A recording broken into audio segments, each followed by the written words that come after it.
हे future toppers, गुरु भैया this side. आप सभी का स्वागत है सबसे शानदार class 12 geography rapid revision series के एक और शानदार वीडियो में। आज हम करने वाले हैं chapter mineral and energy resources. इस वीडियो में बहुत कम टाइम में पूरे चैप्टर को इस तरीके से करा दूंगा कि एनसीईआरटी ओपन करने की भी जरूरत नहीं पड़ेगी। बिना टाइम वेस्ट किए सीधा इस वीडियो को चालू करते हैं।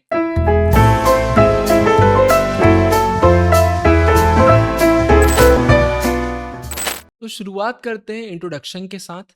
मिनरल एक नेचुरल सब्सटेंस है जिसका ओरिजिन ऑर्गेनिक भी हो सकता है और इनऑर्गेनिक भी हो सकता है। मिनरल्स के हमें स्पेसिफिक केमिकल और फिजिकल प्रॉपर्टीज देखने को मिलते हैं।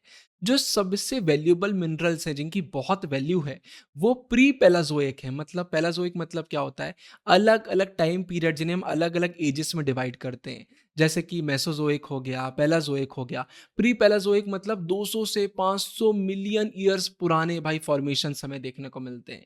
इन्हें लिंक किया जाता है इग्नियस और मेटामॉर्फिक रॉक्स से जो हमें पेनिनसुलर इंडिया में देखने को मिलते हैं, मतलब साउथ साइड में, जहां से इंडिया 3 साइड से पानी से घिरा हुआ है। अब रॉक्स मतलब क्या होता है भाई? एक या एक से ज्यादा जब मिनरल्स हमें देखने को मिलते हैं कि वो जुड़ते हैं, एग्रीगेट करते हैं, तो हमारे रॉक्स फॉर्म हो जाते हैं। तो ये बहुत पुराने टाइम से हैं और तभी इनकी वैल्यू इतनी ज्यादा है। अब ये तो हम साउथ की बात कर रहे हैं। अगर हम नॉर्थ इंडियन प्लेन्स की बात करते हैं जो इतना वास्ट है, वहां पर हमें इतने इकोनॉमिक मिनरल्स देखने को नहीं मिलते। इकोनॉमिक मिनरल्स मतलब जिनकी वैल्यू ज्यादा है, कमर्शियल उसमें काम आते हैं, वो इतने हमें देखने को नहीं मिलते। अब मिनरल रिसोर्सेज के टाइप्स की अगर हम बात करते हैं तो भाई केमिकल और फिजिकल प्रॉपर्टीज के हिसाब से इन्हें हम क्लासिफाई कर सकते हैं। सबसे पहले मेटेलिक मिनरल्स की बात करते हैं तो फेरस और नॉन फेरस। फेरस मतलब क्या होता है? जहां पर हमें आयरन देखने को मिलता है, आयरन का कंटेंट देखने को मिलता है। जैसे आयरन ओर हो गया, मैंगनीज हो गया, क्रोमाइट हो गया, एक्सेट्रा। नॉन फेरस मतलब जहां पर हमें आयरन देखने को नहीं मिलता, ये आयरन कंटेन नहीं करते हैं। जैसे कि कॉपर, बॉक्साइट, यहाँ कोई आयरन नहीं है। तो पहली कैटेगरी हमारी हो गई मेटेलिक मिनरल्स की। इसके बाद दूसरी कैटेगरी आती है नॉन मेटेलिक मिनरल्स की। इसमें ऑर्गेनिक, जिन्हें हम किन से निकालते हैं, कहाँ से वो ड्राइव होते हैं भाई? जो बेरिड प्लांट्स हैं, एनिमल लाइफ है, फॉसिल फ्यूल्स के बारे में आपने सुना होगा। तो एग्जाम्पल क्या होगा? कोल, पेट्रोलियम, नेचुरल गैस। तो ये हमारे ऑर्गेनिक, नाम से ही मालूम चल रहा है कि ऑर्गेनिक है। इसके बाद इनऑर्गेनिक मतलब भाई माइका, लाइमस्टोन, ग्रेफाइट, हम इनकी बात कर रहे हैं। तो मेटेलिक हमारे हो गए और नॉन मेटेलिक हो गए, फेरस, नॉन फेरस, ऑर्गेनिक और इनऑर्गेनिक। अब भाई कैरेक्टरिस्टिक्स के अकॉर्डिंग हम यहाँ पर इन्हें डिवाइड करेंगे। तो मिनरल्स की हमें 3 मेन कैरेक्टरिस्टिक्स देखने को मिलती हैं। सबसे पहले अनइवन डिस्ट्रीब्यूशन ओवर स्पेस। ऐसा नहीं है कि हर जगह पर आपको इक्वल मिनरल्स देखने को मिलेंगे, कहीं ज्यादा तो कहीं कम। फिर दूसरे नंबर पर इनवर्स क्वालिटी क्वांटिटी रिलेशनशिप। जो गुड क्वालिटी के मिनरल हैं वो बहुत ही कम क्वांटिटी में हमें देखने को मिलते हैं। तो क्वालिटी क्वांटिटी साथ में नहीं चलती है। एग्जॉस्टेबिलिटी थर्ड नंबर पर आता है। सारे मिनरल्स खत्म हो सकते हैं, ऐसा नहीं है कि इन्फिनाइट है। अगर आप एक्सट्रैक्ट करते जाओगे, यूज करते जाओगे, तो वो खत्म हो जाएंगे। बहुत लंबा समय लगता है इन्हें वापस से भाई लाने में जियोलॉजिकली, और एकदम से रिप्लेनिश नहीं हो सकते। मतलब अर्थ के पास भाई लिमिटेड रिसोर्सेस होती हैं, तो इतनी जल्दी रिप्लेनिश नहीं कर सकते आप उनको, वापस से डेवलप होने में टाइम लगता है। फिर अगला टॉपिक आता है distribution of minerals in India. तो ज्यादातर जो मेटेलिक मिनरल्स हैं वो हमें कहाँ ऑकर होते हुए देखने को मिलते हैं? ओल्ड क्रिस्टलाइन रॉक्स में। अलग अलग रॉक्स की वेराइटीज के नाम यहाँ पर आएंगे, ये आपको याद करना पड़ेंगे। वही पेनिनसुलर प्लेट्यू में, वहां पर हमें ये देखने को मिलते हैं। ओवर 97% ऑफ कोल रिजर्व्स हमें कहाँ देखने को मिलते हैं?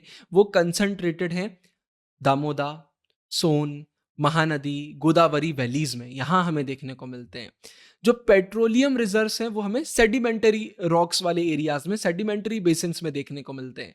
जैसे कि असम, गुजरात, मुंबई हाई। ऑफशोर मतलब क्या होता है? लैंड से दूर। लैंड की हम यहाँ बात नहीं कर रहे हैं, ये लैंड के पास जो सी वगैरह है वहां पर इन्हें एस्टेब्लिश किया जाता है। कुछ न्यू रिजर्व्स भी हैं जो एग्जिस्ट करती हैं, जैसे कि कृष्णा गोदावरी में, कावेरी बेसिन्स में। और जो मेजर रिसोर्सेस है वो जनरली हमें कहाँ देखने को मिलती हैं? East of a line linking Bengaluru and Kanpur. मतलब अगर आप बेंगलुरु और कानपुर के बीच में लाइन खींचते हैं तो जो उसका ईस्ट साइड है वहां पर हमें देखने को मिलते हैं। थोड़ा सा ट्रिकी लगेगा लेकिन ये रिवीजन करना पड़ेगा, ये नाम आपको याद करना पड़ेंगे, डेटा बहुत है इस चैप्टर में। इसके बाद मिनरल्स कंसंट्रेट इन 3 ब्रॉड बेल्ट्स। तो 3 बेल्ट्स में हम इनको डिवाइड कर रहे हैं, चलो देखते हैं। Number 1 north eastern plateau region. तो हम प्लेट्यू कहाँ की बात कर रहे हैं? नॉर्थ ईस्ट साइड की बात कर रहे हैं। तो ये क्या-क्या कवर करता है? छोटा नागपुर झारखंड में, उड़ीसा प्लेट्यू, वेस्ट बंगाल, छत्तीसगढ़ के पार्ट को ये कवर करता है। ये किस चीज़ में रिच है? यहाँ हमें आयरन ओर, कोल, मैंगानीज, बॉक्साइट, माइका वगैरह देखने को मिलते हैं और इसी से हमें समझ में आ जाता है कि इस एरिया में इतने मेजर आयरन और स्टील इंडस्ट्रीज हमें क्यों देखने को मिलते हैं। भाई जहाँ अवेलेबिलिटी होगी वहीं तो इंडस्ट्री होंगी ना, तो ये तो कॉमन सेंस है। इसके बाद साउथ वेस्टर्न प्लेट्यू रीजन, भाई ये कर्नाटका, गोवा, फिर जो लगा हुआ यहाँ पर एडजॉइनिंग तमिलनाडु अपलैंड है वहाँ पे इसको इसको लिंक करते हैं। तो कर्नाटका, गोवा, तमिलनाडु अपलैंड हो गए, केरला हो गया, यहाँ पर ये हमें बेल्ट देखने को मिलता है। यहाँ पर हमें फेरस मिनरल्स मेटल्स देखने को मिलते हैं और हमें यहाँ पर बॉक्साइट देखने को मिलता है।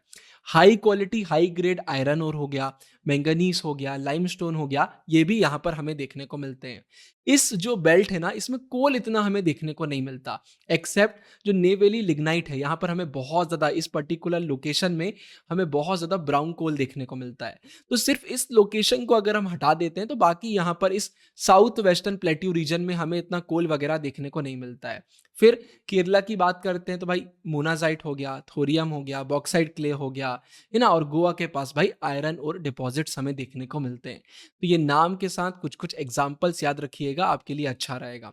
फिर तीसरे नंबर पर नॉर्थ वेस्टर्न रीजन, भाई ये कहाँ पर एक्सटेंड करता है? देखो अरावली रेंज में हमें जो राजस्थान पड़ता है, पार्ट ऑफ गुजरात पड़ता है, उसको कवर करते हुए ये चलता है। कॉपर, जिंक यहाँ पर मेजर मिनरल्स हैं, यहाँ पे दिया हुआ है। अच्छा, ये किससे एसोसिएटेड है, किससे लिंक है? ये धरवार सिस्टम ऑफ रॉक्स, ये भी रॉक्स के टाइप्स हैं, हम उनकी बात कर रहे हैं। तो अलग अलग रॉक्स के नाम की हम बात कर रहे हैं, ऊपर भी नाम देखे, नीचे भी नाम देखे, हम फिर से नाम देख रहे हैं। जो राजस्थान है वो बिल्डिंग स्टोन्स में बहुत ही रिच है, जैसे कि सैंडस्टोन, मार्बल, ग्रेनाइट, जिप्सम हो गया, फ्यूलर्स अर्थ हो गया, क्ले वगैरह आप देखते हैं, है ना, पॉट क्ले वगैरह, और डोलोमाइट, लाइमस्टोन यहाँ की सीमेंट इंडस्ट्री को भी सपोर्ट करता है क्योंकि उसके लिए ये इंपॉर्टेंट है। गुजरात की बात करते हैं तो गुजरात मेनली अपने पेट्रोलियम के लिए जाना जाता है और सॉल्ट डिपॉजिट्स के लिए जाना जाता है। और राजस्थान भी हमें सॉल्ट में रिच देखने को मिलता है, रिच मतलब यहाँ ज्यादा मात्रा में हमें देखने को मिलता है। फिर स्पोरेडिक ऑकरेंस, स्पोरेडिक मतलब क्या होता है? एक जगह पे नहीं है, अलग अलग जगह पे टुकड़ों टुकड़ों में फैला हुआ है। तो देखते हैं, अगर हम हिमालयन बेल्ट की बात करते हैं तो यहाँ पर copper, lead, zinc, cobalt, tungsten वगैरह हमें देखने को मिल जाता है।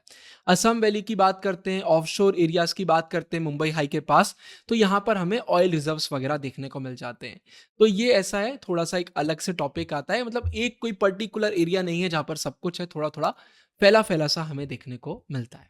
वीडियो में आगे बढ़ने से पहले अगर आपको चाहिए हमारे सबसे शानदार प्रीमियम नोट्स हर एक मेजर सब्जेक्ट के, या फिर आपको चाहिए फंसना पक्का है सीरीज के पीडीएफ जिसमें सारे इंपॉर्टेंट क्वेश्चन आंसर, सारे पीवाईक्यूज है, एनसीईआरटी को क्वेश्चन आंसर फॉर्मेट में निचोड़ दिया है, तो डिस्क्रिप्शन में लिंक आपको मिल जाएगा।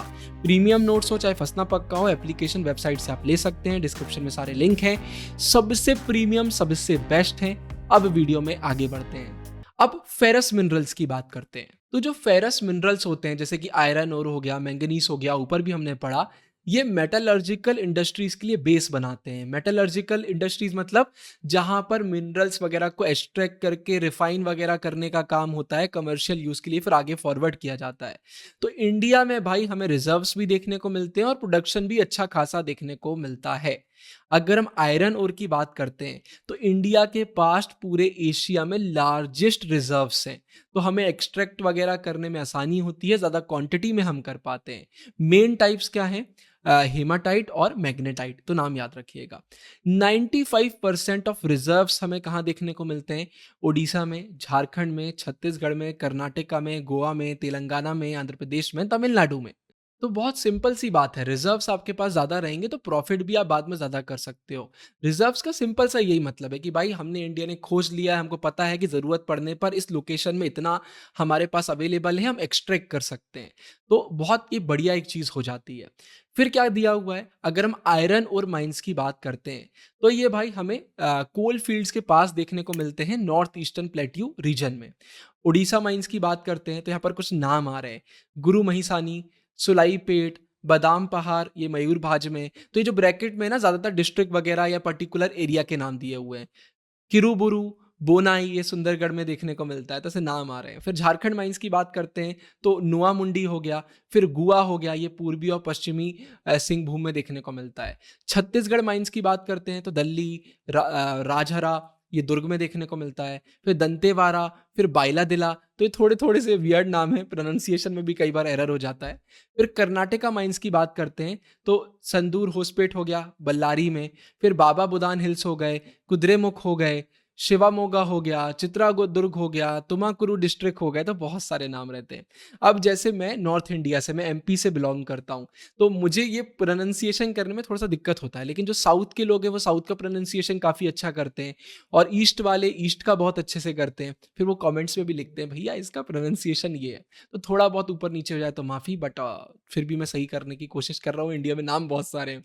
महाराष्ट्र माइंस की बात करते हैं तो चंद्रपुर हो गया, भंडारा हो गया, रत्नागिरी हो गया। तेलंगाना माइंस की बात करते हैं तो करीमनगर हो गया, वरंगल हो गया। फिर आंध्र प्रदेश की बात करते हैं तो कुर्नूल, फिर ये सुदापा हो गया, अनंतपुर डिस्ट्रिक्ट्स हो गए। तमिलनाडु की बात करते हैं तो सलेम हो गया, नीलगिरी डिस्ट्रिक्ट हो गया। अब यहाँ पर आपके लिए निमोनिक भी लेकर आ गया हूँ, याद हो जाए तो अच्छा है। जैसे देखो, ओ, jack, catch, Goa, trendy, Andhra tunes. तो जैसे ओ से अगर आप देखेंगे तो ये उड़ीसा का हो गया, फिर जैक का यहाँ पर झारखंड से हो गया, टी का तमिलनाडु हो गया, ए का आंध्र प्रदेश हो गया। तो ये आपके लिए एक निमोनिक बना दिया है, इससे आपको थोड़ी आसानी होगी। अब मैंगनीज की बात करते हैं तो मैंगनीज को यूज किया जाता है आयरन ओर को स्मेल्ट करने के लिए। स्मेल्टिंग मतलब बहुत हाई टेम्परेचर पर हीट करना जिससे प्योर आयरन मिल सके, और मैन्युफैक्चर करने में फेरो एलॉयज मतलब आयरन को बाकी एलिमेंट के साथ मिला के कुछ बनाना। Mainly associated with Dharwar system, मैंने आपको बताया था भाई, पुराने समय के जो मेटामॉर्फिक सेडिमेंट्री रॉक्स हैं उनके हम उसको बोलते हैं ना, ये बहुत पुराने रॉक्स के उसमें आ जाते हैं कैटेगरी में। लीडिंग प्रोड्यूसर्स क्या है? मध्य प्रदेश, एमपी और ओडिशा। ओडिशा माइंस भाई बोनाई, केंदुझार, सुंदरगढ़, फिर Gangpur, Koraput, Kalahandi, Bolangir, located in the central part of the iron belt. फिर एमपी बेल्ट की बात करते हैं तो बालाघाट, छिंदवाड़ा, निर्मार, मंडला, झबुआ डिस्ट्रिक्ट्स ये आ जाते हैं। कर्नाटका की बात करते हैं तो धरवर हो गया, बल्लारी हो गया, बेलागवी हो गया, नॉर्थ नॉर्थ कैनरा हो गया, फिर चिक्कामगलुरु हो गया, फिर शिवमोगा हो गया, चित्रादुर्ग हो गया, तुमाकुरु हो गया, ये कुछ-कुछ नाम आते हैं। महाराष्ट्र माइंस की बात करते हैं तो नागपुर और भंडारा हो गया। तेलंगाना, गोवा, झारखंड की बात करते हैं तो ये भी माइनर प्रोड्यूसर हमें मैंगनीज के देखने को मिलते हैं। एक निमोनिक यहाँ पर भी आपके लिए ऐड कर दिया है। अब इसके बाद नॉन फेरस मिनरल्स की बात करते हैं। तो इंडिया में इसकी इतनी गिफ्ट नहीं है, मतलब बहुत सारे नॉन फेरस मिनरल्स नेचुरली हमें देखने को नहीं मिलते हैं। बॉक्साइट बस एक एक्सेप्शन निकल कर आता है।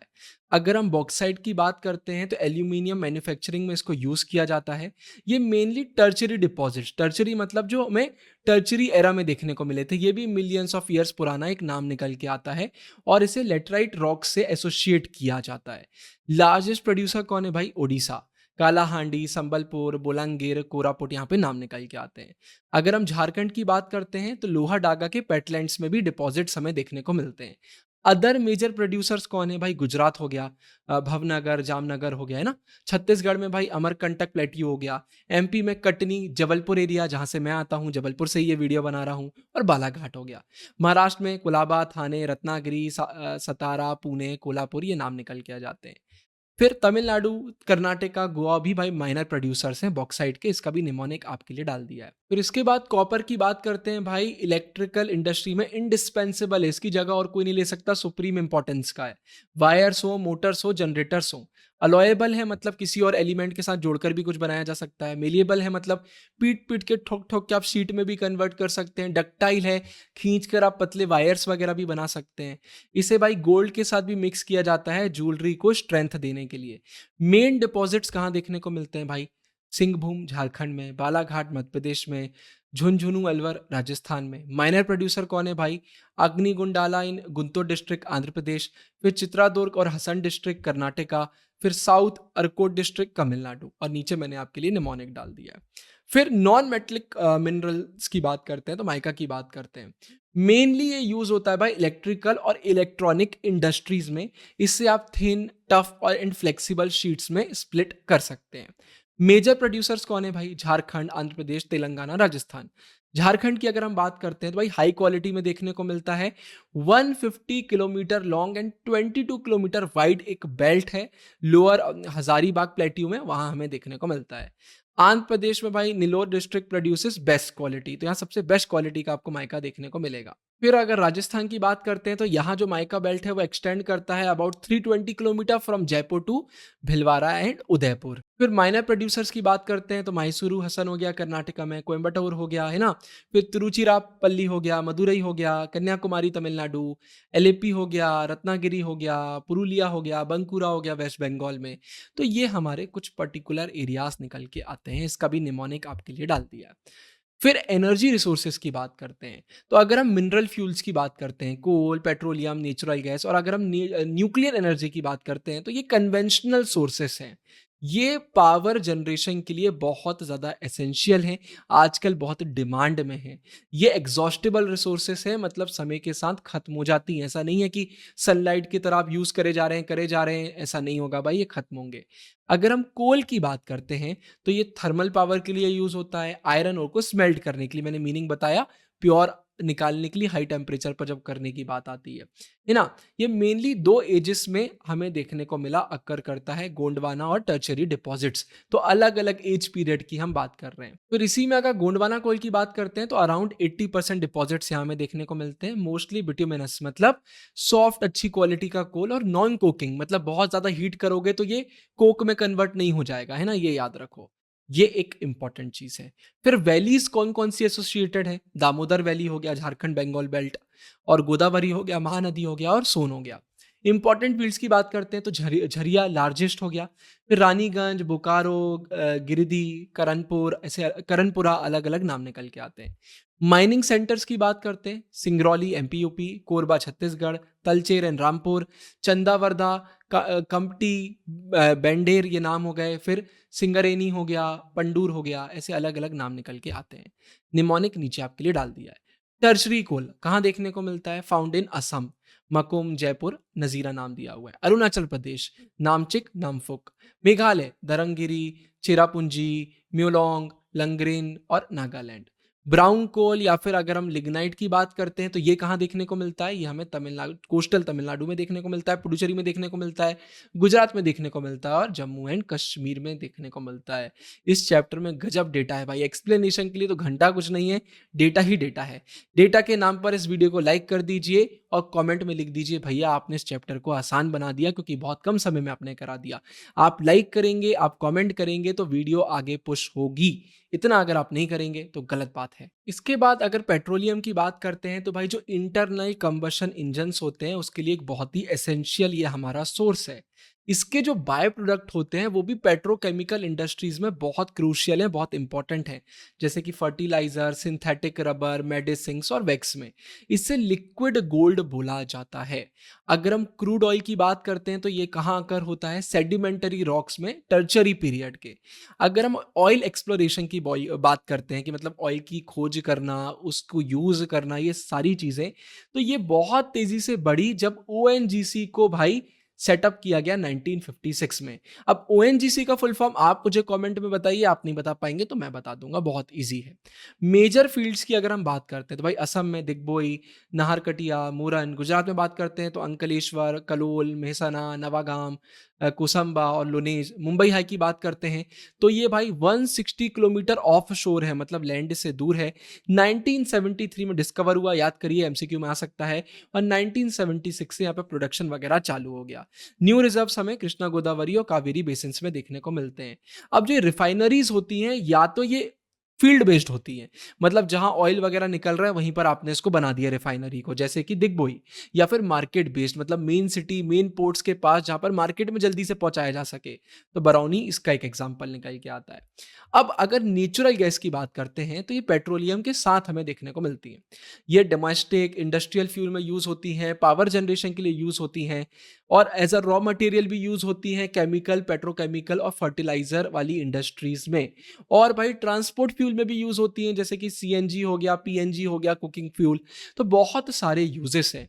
मेजर रिजर्व्स कहाँ देखने को मिलते हैं, मुंबई हाई में, है ना, और साथ में जो इसकी एलाइड फील्ड्स हैं वेस्ट कोस्ट में, और भाई कॉम्बे बेसिन में। अब न्यू रिजर्व्स भी हैं, Krishna Godavari basin east coast में। अब इसके बाद हमारा अगला टॉपिक आता है नॉन कन्वेंशनल एनर्जी सोर्सेज। बहुत डिमांड में है और नाम से ही मालूम चल रहा है नॉन कन्वेंशनल है। इन्वायरमेंटल फ्रेंडली होते हैं, इक्विटेबली डिस्ट्रीब्यूटेड होते हैं। ऐसा नहीं है कि यहाँ ज़्यादा वहाँ कम, आप यहाँ पर थोड़ा-सा इक्वालिटी का सेंस देख पाएँगे। Nuclear energy resources, uranium, thorium ये यूज़ करते हैं। अगर हम यूरेनियम डिपॉज़िट्स की बात करते हैं तो ये धरवर रॉक्स में हमें देखने को मिलते हैं, स्पेशली अलोंग द सिंगबम कॉपर बेल्ट। ये राजस्थान में जैसे उदयपुर, अलवर, झुंझुनू में देखने को मिलते हैं, छत्तीसगढ़ में दुर्ग हो गया, महाराष्ट्र में भंडारा हो गया, हिमाचल प्रदेश में कुल्लू हो गया। अगर हम थोरियम की बात करते हैं तो ये हमें मोनेज़ाइट और इल्मेनाइट में देखने को मिलता है, जो कि बीच सैंड्स, मतलब जो ये बीच के पास वाली रेत होती है ना, वहाँ से इन मिनरल्स को एक्सट्रैक्ट किया जाता है। ये बहुत इंपॉर्टेंट है, याद रखिएगा। कहाँ पर? Along the coast of Kerala and Tamil Nadu हम इस पर्टिकुलर लोकेशन की बात कर रहे हैं। जो वर्ल्ड का रिचेस्ट मोनेज़ाइट डिपॉजिट्स हमें देखने को मिलते हैं वो केरला में है, पलक्कड़ और कोलम। विशाखापट्टनम हो गया आंध्र प्रदेश, यहाँ पर भी, और महानदी रिवर डेल्टा इन ओडिशा। तो ये इंपॉर्टेंट लोकेशन है। अगर हम एटॉमिक एनर्जी कमीशन की बात करते हैं तो ये 1948 में एस्टेब्लिश हुई थी। अगर हम atomic energy institute eight Trombay की बात करते हैं तो 1954, और 1967 में इसको रीनेम कर दिया गया भाभा एटॉमिक रिसर्च सेंटर नाम से। इंपॉर्टेंट न्यूक्लियर पावर प्रोजेक्ट्स की बात करते हैं तो महाराष्ट्र में Tarapur, the first atomic power station, और फिर रावत भाटा राजस्थान, कोलपक्कम तमिलनाडु, नरोरा हो गया, कायगा हो गया, फिर ककारापारा हो गया हमारा गुजरात में। अगर अगर सोलर एनर्जी की बात करते हैं तो ये तो आपने सुना ही होगा। सन रेस को भाई पकड़ा जाता है, पकड़ के रखा जाता है यूजिंग फोटोवोल्टेइक सेल्स। इन्हें कन्वर्ट किया जाता है इलेक्ट्रिसिटी में। तो भाई जो सोलर थर्मल टेक्नोलॉजी है ये बहुत ही कॉस्ट कॉम्पिटिटिव है, इन्वायरमेंटल फ्रेंडली है और हाईली इफेक्टिव है। मतलब अगर हम सन से वाली एनर्जी, सोलर एनर्जी की बात करते हैं तो ये 7% मोर इफेक्टिव है कोल या फिर ऑयल बेस्ड प्लांट से, और 10% मोर इफेक्टिव है न्यूक्लियर प्लांट से। अगर हम वेस्टर्न इंडिया की बात कर रहे हैं, गुजरात राजस्थान की बात कर रहे हैं, तो यहाँ तो हमें बहुत पोटेंशियल देखने को मिलता है, क्योंकि यहाँ पर भाई तप के धूप हमें देखने को मिलती है। फिर इसके बाद विंड एनर्जी की बात करते हैं। एब्सोल्युटली पोल्यूशन फ्री है, ये खत्म नहीं हो सकती। काइनेटिक एनर्जी ऑफ विंड को कन्वर्ट किया जाता है इलेक्ट्रिकल एनर्जी में टरबाइंस को यूज करके। आपने देखा होगा बड़े बड़े टरबाइन रहते हैं, तो भाई विंड तो चलती रहेगी, तो ऐसा नहीं है कि आज खत्म हो गई। और भाई राजस्थान, गुजरात, महाराष्ट्र, कर्नाटका में इसके लिए फेवरेबल कंडीशन देखने को मिलती है। फिर टाइडल और वेव एनर्जी की बात करते हैं तो भाई जो ओशंस है भाई उसमें भर भर के एनर्जी है, वो एनर्जी स्टोर हाउसेस हैं। इंडिया के पास बहुत बड़ा पोटेंशियल है कि हम टाइडल वेव एनर्जी को सही से यूज कर पाएं। अगर हम वेस्ट कोस्ट वगैरह की बात करते हैं, क्योंकि यहाँ बहुत बड़ी बड़ी वेव्स हमें देखने को मिलती हैं। फिर जियो थर्मल एनर्जी, मतलब अंडरग्राउंड हीट को यूज करना। जियो थर्मल प्लांट कमीशन हुआ था मणिकरण हिमाचल प्रदेश में। पहला सक्सेसफुल 1890 अटेम्प्ट किया गया अंडरग्राउंड हीट को यूज करने का। कहां पर? बोइस इडाहो यूएसए में। तो नाम याद रखना, ठीक है, 1890 में। तो ये तब से शुरुआत करी गई और अब ये हमें देखने को मिल रहा है। फिर बायो एनर्जी की बात करते हैं तो भाई एग्रीकल्चरल जो कुछ बच जाता है रेसिड्यू वगैरह, फिर म्यूनिसिपल या इंडस्ट्रियल वेस्ट जो बच जाता है, इसे कन्वर्ट किया जाता है। तो वेस्ट को भाई इलेक्ट्रिसिटी, हीट, कुकिंग गैस में कन्वर्ट किया जाता है। इससे रूरल गांव वगैरह की इकोनॉमी भी बढ़ती है और भाई इन्वायरमेंटल पोल्यूशन भी रिड्यूस होता है। अगर हम ओखला दिल्ली की बात करते हैं तो वेस्ट टू एनर्जी प्रोजेक्ट का ये एक बहुत ही शानदार एग्जाम्पल है। अब मिनरल रिसोर्सेज को थोड़ा कंजर्व कैसे कर सकते हैं, बचा कैसे सकते हैं? तो भाई अल्टरनेटिव्स डेवलप करना पड़ेंगे।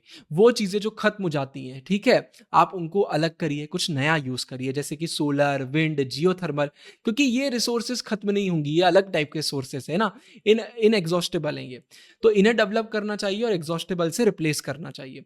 रिसाइकलिंग, हमें कोशिश करना चाहिए कि हम स्क्रैप मेटल यूज़ करें, जो टुकड़े वगैरह, पार्ट्स वगैरह मिल जाते हैं। इससे मेटेलिक मिनरल को भी भाई रिसाइकल करने में सही हो जाता है, आसानी हो जाती है, हम उसको फिर से यूज़ वगैरह कर पाते हैं। तो भाई कॉपर हो गया, लेड हो गया, जिंक हो गया, इंडिया के पास बहुत कम रिजर्व्स हैं, तो इंडिया को थोड़ा सा रिसाइकलिंग पर भी फोकस करना चाहिए। फिर सब्सटीट्यूशन की अगर बात करते हैं तो भाई वो मैटर जो स्कार्स हैं, ज़्यादा नहीं है, तो भाई उनका कंजप्शन भी रिड्यूस करना चाहिए और उनको किसी और चीज़ से सब्सटीट्यूट भी करना चाहिए और एक्सपोर्ट में भी कंट्रोल करना चाहिए। स्ट्रेटजी के साथ काम करिए, जो आपके पास ज़्यादा नहीं है, जिसके रिजर्व्स नहीं है, उसमें थोड़ा सा एक्सपोर्ट भी कंट्रोल करने की ज़रूरत है। और इसी के साथ हमारा इस चैप्टर का रैपिड रिवीजन खत्म हो जाता है। बड़ी मेहनत करके आपके लिए वीडियो बना दी है। अगर पसंद आई हो तो लाइक और शेयर करिएगा। अगर आपको फंसना पक्का है का पीडीएफ चाहिए या फिर हमारे शानदार नोट्स चाहिए तो डिस्क्रिप्शन में लिंक मिल जाएगा। आप कभी भी टेलीग्राम, व्हाट्सएप पर हमसे कनेक्ट कर सकते हैं। हमारी एप्लीकेशन द ट्विन ब्रोस जरूर से डाउनलोड करिए, भर भर के फ्री मटेरियल मिलेगा। इस वीडियो के लिए इतना ही, ढेर सारा प्यार। साइनिंग ऑफ, गुरु भैया। मेरी दोनों सेल्फ हेल्प बुक आपको अमेजॉन, फ्लिपकार्ट पे मिल जाएंगी। डिकोडिंग ह्यूमैनिटीज सिर्फ और सिर्फ ह्यूमैनिटीज वाले बच्चों के लिए। Everything boils down to awareness, हर एक उसके लिए जो लाइफ में ग्रो करना चाहता है। डिस्क्रिप्शन में दोनों बुक्स के सैंपल पीडीएफ्स मिल जाएंगे। पहले सैंपल पीडीएफ को पढ़िए, पेजेस पढ़ के अगर मजा आए तो फिर आप ऑर्डर कर सकते हैं।